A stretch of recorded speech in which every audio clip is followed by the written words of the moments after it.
29-декабрда пара талап кылуу фактысы боюнча мамлекеттик бажы кызматынын түштүк батыш бажысынын бажылык жол жоболоштуруу тобунун башкы инспектору $1000 өлчөмүндөгү акча каражатын алып жаткан жеринен кармалды. Бул тууралуу УКМКнын маалымат кызматы кабарлады. 1972 жылы туулган кызматкер Кыргызстандын аймагы аркылуу жүк ташуучу транспорт каражаттарын транзиттик жол менен өткөрүү үчүн жеке ишкерден акча каражатын талап кылганы аныкталган. УКМК кармалган кызматкер Жогорку кеңештин депутаты Сагындык Келдибаевдин бир тууганы экенин кабарлады. Азыркы учурда тергөө ыкчам иш-чаралары жүрүп жатат.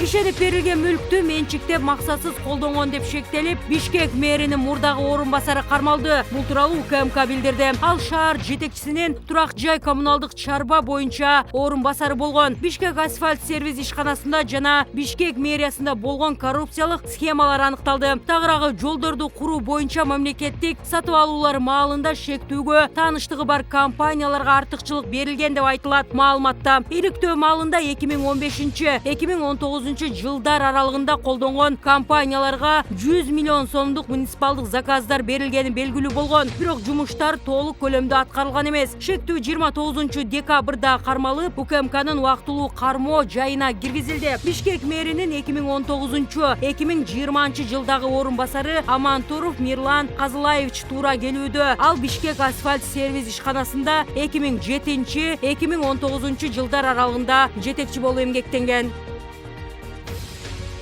Жалал Абад облустук прокуратурасы Алабука районуна караштуу Көк Таш айыл өкмөтүндө бир катар мыйзам бузууларды аныктады. Башкы көзөмөл органынын расмий сайтындагы маалыматка караганда, айыл өкмөттүн кызмат адамдары айрым жеке ишкерлер менен сүйлөшүп алып, көпүрө, жол жана башка объектилерди курууда атайлап ашыкча суммаларды көрсөтүшкөн. Натыйжада мамлекетке 17,279,755 сом зыян келтирилген. Бул факт боюнча Жазык кодексинин кызмат абалынан кыянат менен пайдалануу беренеси менен кылмыш иши козголуп, кылмыштар менен жоруктардын бирдиктүү реестерине 9 сотко чейинки өндүрүш иши катталды. Иште андан ары иликтөө экономикалык кылмыштарга каршы күрөш боюнча мамлекеттик кызматтын Жалал Абад облустук башкармалыгына тапшырылды.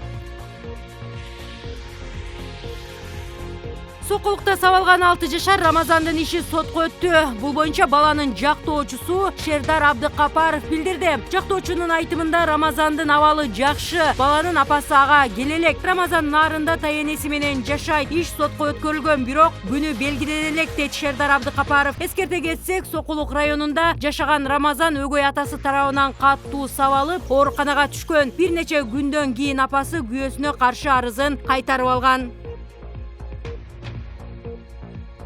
Борбордук шайлоо комиссиясы башкаруунун формасын аныктоо үчүн референдум өткөрүү боюнча үгүт иштерине катышууга 50 жалпыга маалымдоо каражатын каттады. Анын ичинен 37 радио телевидение, калган 13 интернет басылмалар. Боршайкомдун басма сөз катчысы Руслан Изреков БШК 29-декабрдагы отурумунда бир сайтты каттоодон баш тартканын билдирди. Борбордук шайлоо комиссиясы Назар Ньюс KG басылмасы интернет платформасында жоктугуна байланыштуу аны каттаган жок, деди Изреков. Кыргызстанда мөөнөтүнөн мурда президенттик шайлоо жана мамлекетти башкаруу формасын тандоо боюнча референдум 2021 жылдын 10 январында өтөт. Жарандар президенттикке талапкер 18 адамдын ичинен каалаган бирөөгө добуш берет жана башкаруу формасын төмөнкү тартипте тандайт. Президенттик, парламенттик бардык варианттарга каршы.